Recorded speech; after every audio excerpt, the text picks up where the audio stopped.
Hi and welcome to the Beer Temple. I am Chris Quinn and well, not quite an impromptu show today. It's a show I've been thinking about doing and figured today would be a good day. I usually dress up a little bit more. You probably can't see. I'm just wearing kind of a t-shirt here.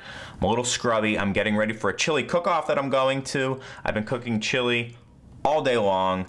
I'm greasy. I smell kind of like porky and chili-y, but luckily you can't tell that from here. You might be able to see a little bit that I'm a little, worse for wear. But chili puts a man through hell. So, you're basically seeing me at my lowest. No, I'm kidding. That would be ridiculous, actually, being at your lowest after cooking chili. I had a really fun time doing it, actually. So chili goes really well with kind of dark, chocolatey, malty beers I've found. So I figured that this beer Moloko, which I've had in the past, would go really well with it. And I realized that I've got several different years of Moloko in my... Oh, that's interesting. I just noticed something. Okay. In my cellar. I've got several years of Moloko in my cellar. No good reason. I really like the beer. I always buy more than one bottle each year, and I don't always drink them all. So what happens is I just kind of put them away, forget about them, and eventually they make their way down to the cellar because I'm tired of looking at them in my fridge. I'd like to say that I really think through all of my cellaring options, but at first I didn't. I bought a Moloko one year, didn't finish it. The next year came around, I still had one in my fridge. I bought more again, didn't finish some of that, and then I just said, well, I'm gonna start cellaring this beer. Before I get too much further, I want to give some shout outs though, because I have been forgetting to do that for a little while, and I want to do it. I have it right here. This is for people who have left 5-star reviews for the Beer Temple on iTunes. Thank you guys, all who've left reviews, even if you just left a rating. Also, if you've left a rating, that's great as well.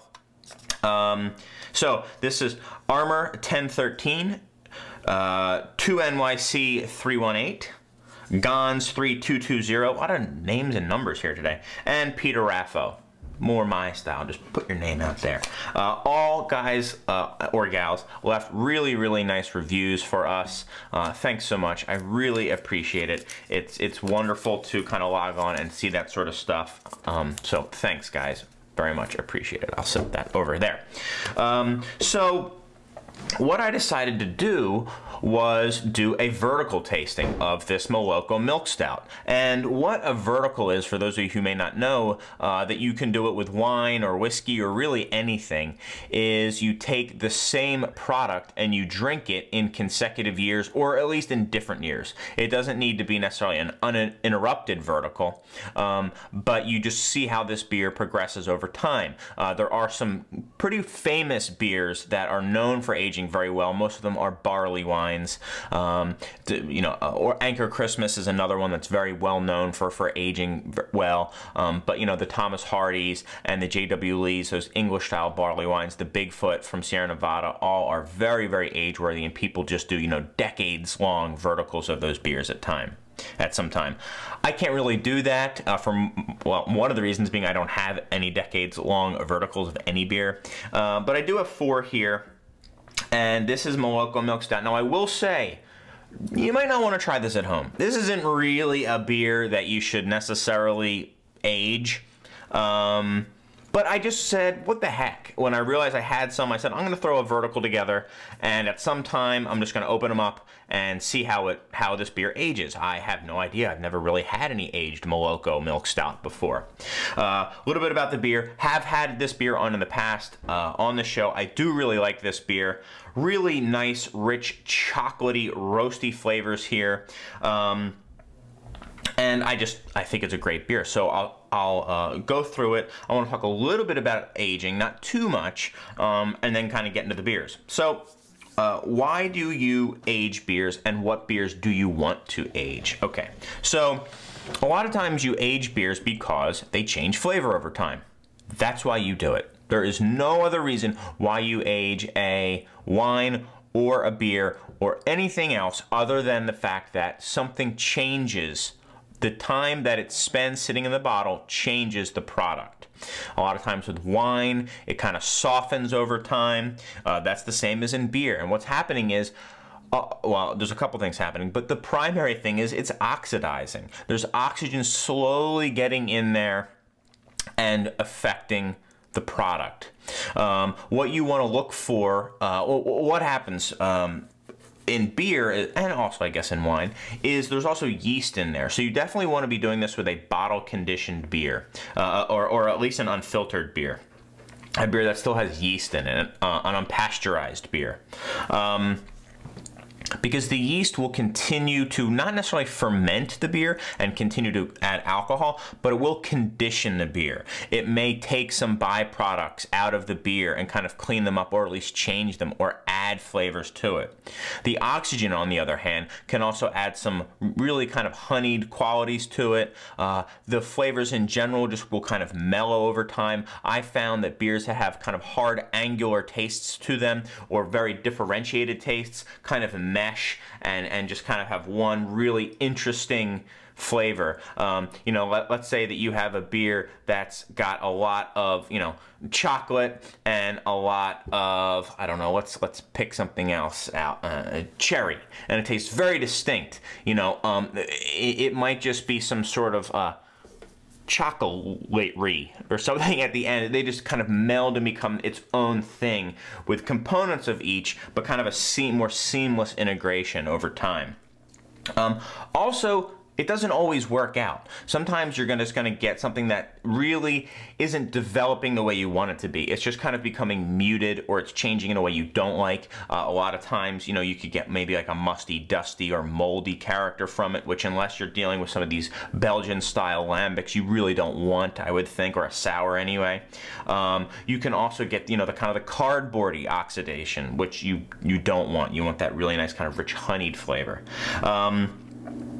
Also, you know, there's certain types of beer that you shouldn't really age, well, don't generally take well to aging, in most people's opinion. You know, like fresh hop beers, hoppy pale ales, hoppy IPAs, anything with big bright hop character, that will fall off very quickly, and you're going to be left with an out of balance beer. Those beers are meant to highlight the hops, and the malt is there as a supporting character, or at least they're there working together. When all those hops fall out, you have an out of balanced beer. At the same time, some of these beers are very, very bitter, some of these American-style barley wines, and the bitterness drops out over time, and the malt can kind of show through. Another thing you want to look for is a higher alcohol beer. I am a little bit lower than most. Most would say 8 to 10%. I go a little lower. I'll say 7%. If you have a very lactic or acetic beer, like a sour, you can then drop that down to 5%, even lower, because the acid in those beers will really help prolong it and have it age well. But barring those type of beers, you want a bigger, more robust beer. The alcohol helps kind of slow down any bad infections, and just bigger, heartier beers tend to age well. This Moloko here, I believe, is like something like 10% alcohol. It doesn't say it on here, but I think it's all like the same beer every year. I'm pretty sure this is like a 10% beer. So this is fine for aging, you would think. Typically, milk stouts are not the types of beers you age. You know, you've got that kind of sweet lactic character, and you know they're meant to be drank as they are. But it's kind of fun just to see what happens to this beer over time. I am expecting it to probably go in order of newest to oldest and how I like them. So I'm not expecting a lot out of them. That doesn't mean it's not worth trying. And better me than you. You know, why spend all this money and time and then realize what I probably will be realizing soon is that, yeah, just buy it and drink it young, and don't not finish your beer. Just finish your beer and don't save it for the next year. Cellaring, you know, you want to try to keep it in a cellar in a somewhat stable condition. I would say you want it to be really less than 65 degrees. If you can keep it between 45 and 65, you're going to be fine. A lot of people say, you know, nail 55 on the button. You have to have a certain amount of humidity. Unless it's fluctuating all the time, a cellar, your basement is fine. That's what I've come to find. One more thing. A lot of people like to drink their verticals oldest to youngest. I disagree with that. I like to go youngest to oldest, most recently brewed beer, and work your way back. Why do I like to do that? I want to see what the brewer intended this beer to be when they bottled it, and I want to see how it progresses over time. I don't want to see what it can be like in 50 years and then try to work my way back from it. I think a lot of people in verticals just want to get right to the old and see how cool it is. I really think if you're going to do a vertical, and test this out on your own, guys. Do it however you want. I'm just telling you my opinion. Start with the youngest, work back in time. See how that beer ages. I think it's going to be more enlightening to you to see how a beer ages that way. So that's how I'm going to do it. I am going to do it from newest to oldest. Now, one more thing. If a beer like this doesn't have any age statement, or I should say vintage on it, you have to know, and it looks identical, except I have noticed these two bottles are the same. This is the 9 and the 12, and these two are the same. There's actually two different styles of bottle here. Interesting. What you want to do then, and you can probably see, maybe, is just somewhere mark on there what the age is. So I've put just a 12, I've just put the year on the cap. You can also do it on the label if you want. Just write somewhere so you know which one's which. Just be conscious of that before you start throwing something into your cellar. So let's go. I'll try to taste through this quickly. I know I've taken a long time to get going. This thing is slowly breaking. All right, so here's the 12 Moloko Milk Stout. I'm gonna slide these over a little bit. I always just love to look at this label. It is one of my absolute favorite labels in all of beer. Might be my favorite. I just really like this label. It's so cool and bright and colorful. I have a shirt of this label, and on a small beer bottle, it's okay. When you have an entire shirt that's that bright and green and orange and yellow, it's kind of striking. So I don't wear it all the time. Okay, so this is a big milk stout, cream stout, sweet stout, all the same style of beer. It's basically a stout where they add lactose sugar to it that is not fermentable by regular brewer's yeast, and it typically just gives it more body and gives it a little sweet finish to it. So very dark beer here. You're looking very black with just some brown around the edges. As I go on, I'll just hold it up and I'll just say looks about the same, or it's changed. I don't expect it to really change in color. And it has not. Some beers can, but it usually takes a lot longer than 4 years for that to happen. Nice kind of light brown, you know, kind of a tannish, or I always think of like light brown sugar colored head to it.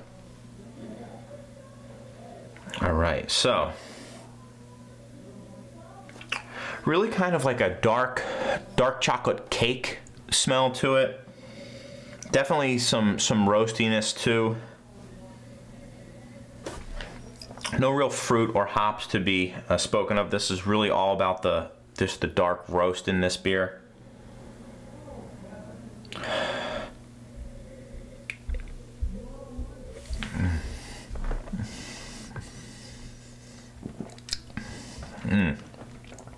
What I love about this beer is the mouthfeel. If you're going to do a sweet stout, give me that full, creamy mouthfeel, and they definitely do it.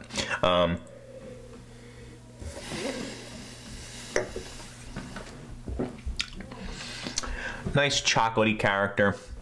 I wasn't picking up the hops really on the nose, but they're certainly there on the flavor profile. It's almost like a bright, herbaceous pine. If there was a combination between like thyme and pine, not quite, like maybe between thyme and rosemary, something like that. I guess rosemary is a piney herb. That's kind of the hop that I'm getting. Adds a nice brightness to that dark chocolate character to it, almost like a mint cookie, something like that, but you know, much more subdued. But kind of the same flavor characteristics, how mint and dark go together. There's a nice kind of roastiness that adds some bitterness to the palate as well, that balances it out a little bit. Really wonderful beer. A hint of that kind of savory umami character that you can get in some of these bigger stouts here. Typically, this is more like an Imperial Milk Stout. You know, most milk stouts are going to be like 6%, something like that, maybe even less. Love this beer. It's really good. Maybe I'll rate them and we'll kind of work back there. It'll be a way for me to say how I like the beer or not. I'll give this beer. Let me give another little splash here. So drinkable too. I'm gonna go 92 with this beer. I really like it. I know I'm falling in the same territory again of all these beers are in the same kind of number range, but forgive me guys, it's hard. Oh, is this thing totally busted now? See, I had a feeling this was gonna happen. I think I might be done. That might be the last time you ever see that guy open. Sorry. Just gonna use this one. That's why I had it handy. I had a feeling that was gonna crap the bed on me mid-show. Here's the 11. Moloko Milk Stout from, Moloko Milk Stout from 3 Floyds in Munster, Indiana. Not bad. I think it comes in at about $7, $8 for a 22, usually under 9. I saw it some places they were trying to rip you off for like 13, but you know, with really high interest breweries, some places do that. It's not cool personally to me, but they do it. Okay, so already changed. I'm not getting that kind of any of that milk chocolate character or that cakey character. Now it's becoming a much more like high cacao, dark chocolate. I'm not really getting any mustiness, but I feel that, and this is why I brought 2 glasses, because I wanted to be able to taste the fresh to how the older ones are progressing.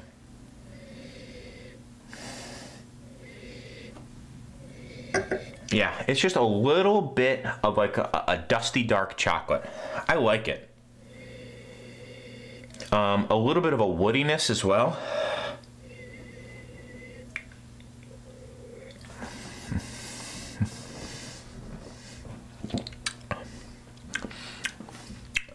I've lost some of the actual sweetness on the palate. I'm sure it's still there. It still has that same creaminess, but it's got almost that chalky dark chocolate flavor to it.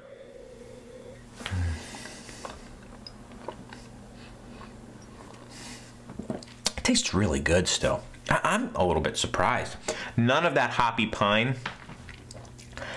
All right, a hint, and I mean a hint of that pininess. It also might have a tiny hint of like a soapiness too on the back end, like a slick, oily feel to it.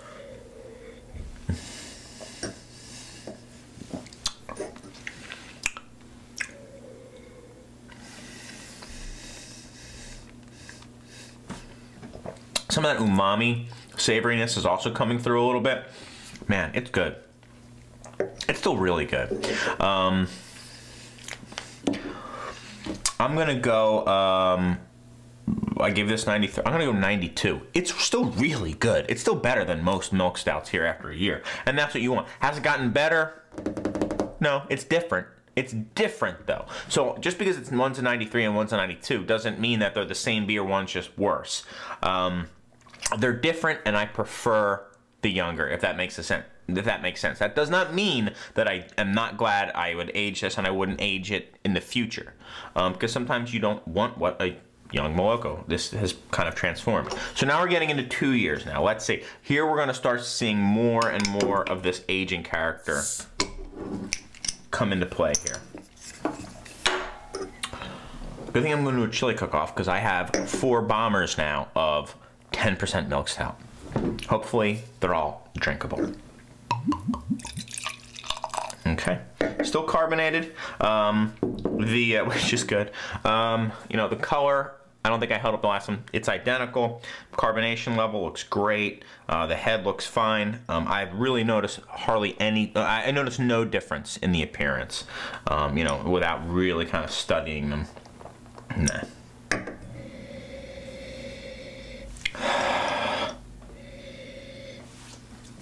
Now I want to smell this one.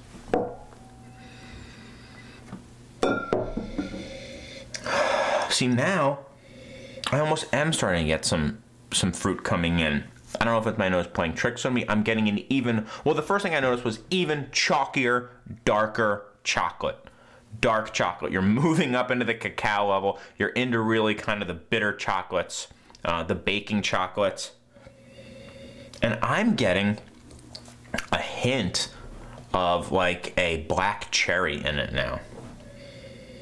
There's absolutely no hops. And a lot of times what happens in these beers is, yeah, sometimes other flavors come in.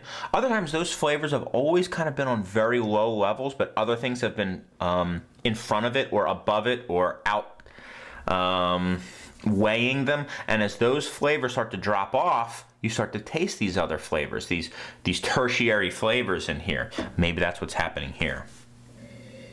But yeah, it's like a black, really dark chocolate, almost like that chalky, crumbly chocolate, and some red fruit.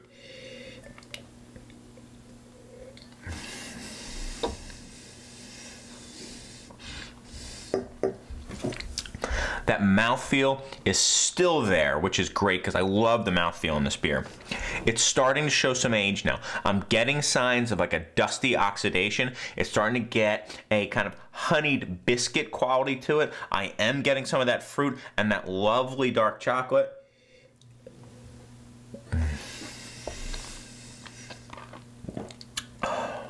It's good. It's good. Let me go back and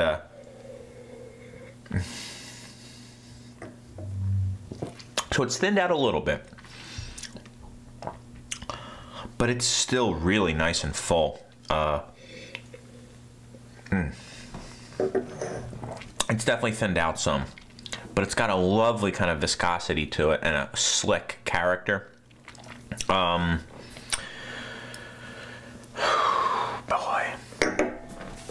I'm gonna go 94. I was not expecting this.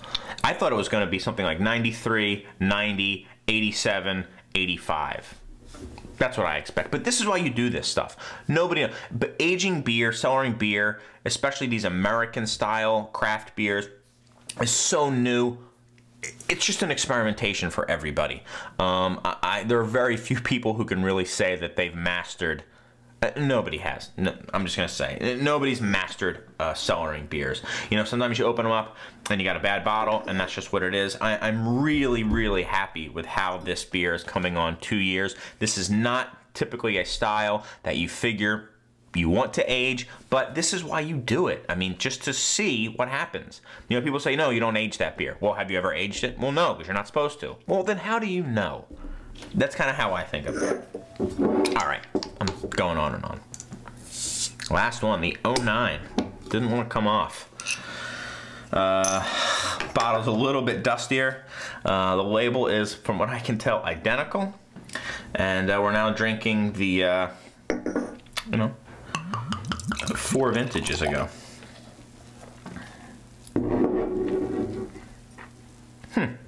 I bought this beer for $7.49. I think it's still kind of the same price, maybe $1 more. And hey, I mean, the beer looks the same as I was expecting. Looks the same. I'll pour myself just a little bit more of the fresh. And get in there.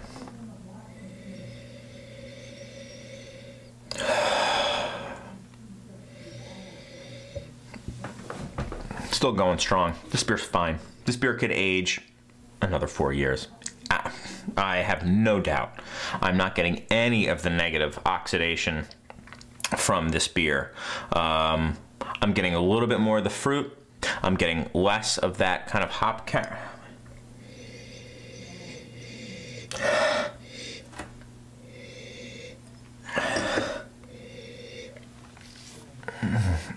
It is taking on, slowly but surely, I was saying chalky, dusty. It's getting more like that. You're starting to get now into some of these like almost leathery characteristic, but it's not a big, like I've had some big leathery beers. It's not there.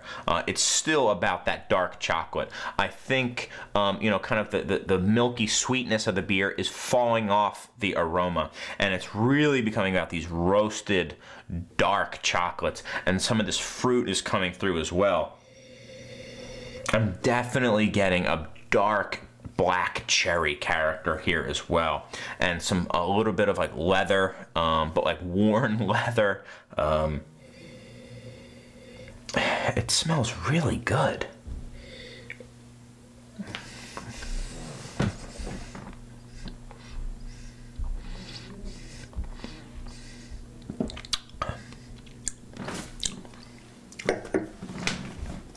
So the body has dropped off a little, but it's still got that it's still got great body, and it's still got that great slickness to it as well. I'm guessing that's either from the lactose or from the oat, or some sort of adjunct grain in there. And this beer tastes really good. It's starting to show its age. Maybe 4 years more is a stretch. I don't know. Maybe 2 more years it could certainly take. This beer is not... I mean, if it's over the peak, it's just starting to go, and I don't even know. You know, sometimes when you're aging beers, they do kind of this thing, you know? They have bad years and good years. The same beer, it just kind of goes up and goes through funky periods. And it could be just this particular bottle.